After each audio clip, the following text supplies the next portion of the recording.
রাজ্যেও এটা হচ্ছে।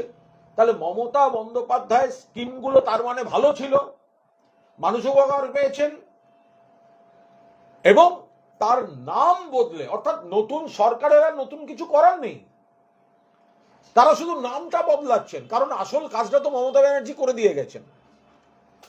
এক্ষেত্রে আমি আর একটি বিশেষভাবে একটি স্কিমের কথা বলবো, সেটা হচ্ছে স্বাস্থ্যসাথী।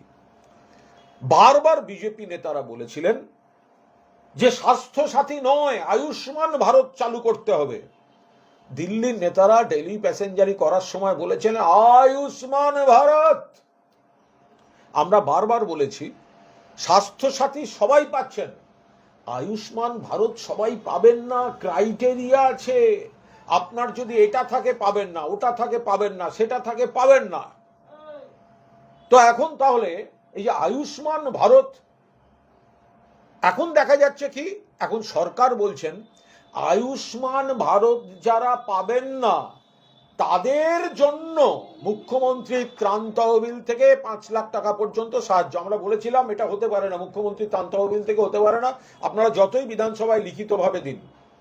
এখন সরকার বলছেন না, ত্রাণ তহবিল নয়, 5 লাখ টাকার একটা আলাদা বিমা আমরা করে দেবো। আরে তার তো স্বাস্থ্যসাথী ছিলই, চেঞ্জ করতে গেলেন কেন? আমরা তো গোড়ার থেকে বলেছি স্বাস্থ্যসাথী সবাই পাবেন, আমরা গোড়ার থেকে বলেছি আয়ুষ্মান ভারত সবাই পাবেন না। ভোটের আগে মানুষকে আপনারা মিথ্যা কথা বলেছেন, বিভ্রান্ত করেছেন। আজকে বলছেন আয়ুষ্মান ভারত সবাই পাবে না, তার জন্য আমরা 5 লক্ষ টাকা রাজ্য সরকার একটা আলাদা বিমা করছে। আরে সেটা তো স্বাস্থ্যসাথী ছিল, এই 5 লক্ষ টাকা পর্যন্ত মমতা বন্দ্যোপাধ্যায় তো করে দিয়েছিলেন, তাহলে করার দরকার কি ছিল? ফলে আমাদের কথা হচ্ছে যে মমতা বন্দ্যোপাধ্যায় যে সামাজিক সুরক্ষা কর্মসূচিগুলি করে দিয়েছেন সেগুলি আজ প্রমাণিত মানুষের উপকারের জন্যই হয়েছিল। নতুন সরকার সেগুলিতে হাত দিতে গিয়ে, স্বাস্থ্যসাথী বলুন, লক্ষ্মীর ভাণ্ডার বলুন, সেগুলিতে হাত দিতে গিয়ে যারা উপকার পাচ্ছিলেন তার সংখ্যা কমে গেছে, বিভ্রান্তি তৈরি হয়েছে, মানুষ বিড়ম্বনায় পড়ছেন। আর পাশাপাশি নাম বদল করে তারা আগের সরকারের যে মানুষের কাজটা করে গেছেন সেখান থেকে নজর ঘোরাতে চাইছেন। এইভাবে মানুষের মন থেকে মমতা বন্দ্যোপাধ্যায় এবং কন্যাশ্রী বা বাকি কর্মসূচিগুলিকে মুছে ফেলা সম্ভব হবে না। আমাদের বক্তব্য, এইভাবে কোনো সরকারি কর্মসূচির নাম বদল করা যাবে না। শ্রমিক ভট্টাচার্যের পর দিলীপ ঘোষ বলছেন যে তোলাবাজি এত সহজে যাবে না, আমাদের বহু নেতা এর মধ্যে আচ্ছন্ন হয়ে পড়ছেন, সতর্ক থাকতে হবে। দেখুন, শ্রমিক ভট্টাচার্যের পর দিলীপ ঘোষ বলছেন, এর আগে দেখেছি বিধায়ক জিতেন্দ্র তিওয়ারি বলেছেন। অর্থাৎ একটা সরকার 2 মাস 2.5 মাস হলো একটা সরকার এসছে, তার মধ্যেই দলের শীর্ষ নেতাদের বলতে হচ্ছে যে বিজেপি দলের মধ্যে তোলাবাজি ঢুকছে, তোলাবাজি রুখতে হবে। তার মানে ভাবুন, নেতারা এক কথা বলছেন, ভালো ভালো কথা বলছেন, কিন্তু তাদের গ্রাসরুট বা তাদের স্থানীয় বা বহু ক্ষেত্রে অনেক বড় নেতার ক্ষেত্রেও এগুলো কি রাখা হচ্ছে? নেতাদের কথাগুলো সব সোনার পাথরবাটি হয়ে যাচ্ছে। তো শ্রমিক ভট্টাচার্য রাজ্য সভাপতি, একটা দলের রাজ্য সভাপতিকে দলটা 2 মাস হয়েছে সরকারে এসছে, বলতে হচ্ছে যে এইভাবে তোলাবাজি চলবে না। দিলীপ ঘোষকে বলতে হচ্ছে দলের মধ্যে রোগ ঢুকছে। জিতেন্দ্র তিওয়ারিকে বলতে হচ্ছে 15 বছর কি বলছি, 2 মাসে আমরা সবাইকে ছাড়িয়ে গেছি, দুঃখের সঙ্গে বলছি।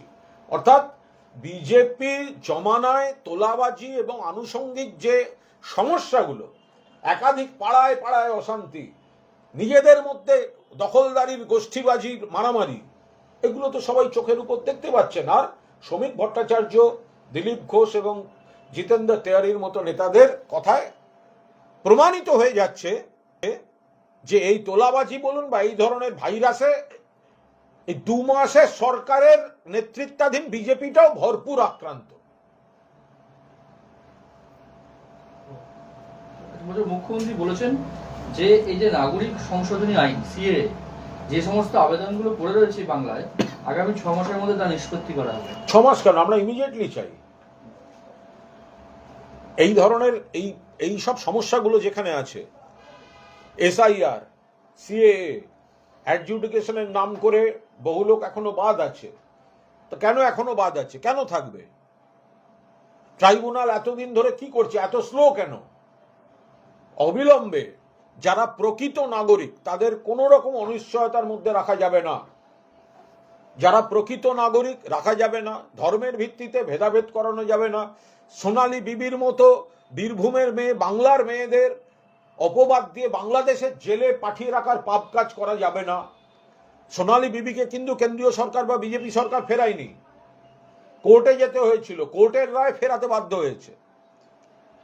অর্থাৎ একটা ধারণা তৈরি করে নেওয়া এরা দেশি নয়, এরা অমুক, এরা তমুক, এই বলে পাঠিয়ে দেয়া, এসব হবে না। মুখ্যমন্ত্রী এই ধরনের বিষয়গুলোর উপর নজর রাখুন এবং এত মানুষের ভবিষ্যৎ কেউ যেন অনিশ্চয়তার মধ্যে না ফেলেন।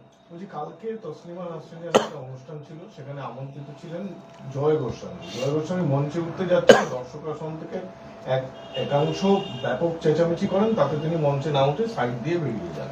দেখুন, তসলিমা নাসরিনের বিষয়টি নিয়ে একটু মন্তব্য করব না। তসলিমা নাসরিন যখন বাংলা ছেড়ে চলে গেছিলেন তখন আমাদের সরকার ছিল না, তখন বামফ্রন্ট সরকার, সিপিএম এর সরকার। আবার যখন গতকাল এসেছেন দেখেছি তখনও আমাদের সরকার নয়, আমরা কোনো মন্তব্য করব না। কিন্তু কাল এই ঘটনাটি দেখেছি আমরা, যে মানুষের অধিকার, বাকস্বাধীনতা ইত্যাদি নিয়ে যারা কথা বলছিলেন তাদের সভা থেকেই কবি জয় গোস্বামীকে অপমানিত হয়ে বেরিয়ে যেতে হয়েছে। সেটা বাকিরা ভেবে দেখবেন। আরেকটা কথা হচ্ছে যে দক্ষিণ কলকাতায় একটি কাকলি ঘোষ দস্তিদারের একটা মেডিকেল ফাউন্ডেশন, সেখানে শশী পাঁজা সম্ভবত বহুদিন ধরেই ওইটির সঙ্গে যুক্ত। সম্প্রতি তার ওইখানে যাতায়াত বা ওনাকে দেখাকে কেন্দ্র করে এটা একটা জল্পনা সংবাদ মাধ্যম বা বিভিন্ন জায়গায় চলছে যে তাহলে শশী পাঁজা ওখানে কাকলি ঘনিষ্ঠ হচ্ছেন, তাহলে কি আমি এটা নিয়ে বলতে পারবো না। কারণ বিধানসভা নির্বাচনের পর থেকে প্রাক্তন মন্ত্রী, প্রাক্তন দলীয় নেত্রী ঘন ঘন সাংবাদিক বৈঠকে আমার অন্যতম সঙ্গী শশী পাঁজাকে তারপর থেকে সেভাবে কর্মীরাও দেখতে পাননি, আমরাও দেখতে পাইনি। শশী পাঁজার বাড়ি যখন বিজেপি হামলা করেছিল ভোটের আগে, তারপরে যখন সেই কর্মীদের একের পর এক অ্যারেস্ট করা হয়েছে, তখন থানায় বা কোর্টের কোনো সাহায্যে আমরা শশী পাঁজাকে দেখতে পাইনি। আমি নিজেও ফোন করেছি, যোগাযোগ করেছি, কলকাতার বাইরে ছিলেন, বলেছিলেন ফিরে এসে যোগাযোগ করবেন, ঘটনাচক্রে যোগাযোগ হয়নি। এখন উনি কার কাছে যাবেন, কার সঙ্গে তার যোগাযোগ ছিল, কোনটা চিকিৎসক হিসেবে, কোনটা তৃণমূল হিসেবে, কোনটা ভালো তৃণমূল হিসেবে, কোনটা খারাপ তৃণমূল হিসেবে, বুঝবো কি করে? বলছি, এই যে জঙ্গি ধরা পড়েছে, তারপরে যে সামনে আসছে বিভিন্ন তথ্য, এদের নাকি মোটিভই ছিল যে পুলিশকে হত্যা করার, তার জন্য কি স্বরাষ্ট্রমন্ত্রী বা মুখ্যমন্ত্রী টার্গেট? এদের বিভিন্ন বলতে পারবো না, এগুলো অত্যন্ত স্পর্শকাতর বিষয়। এই জঙ্গি ধরা পড়া, তাদের তদন্তের মধ্যে দিয়ে যে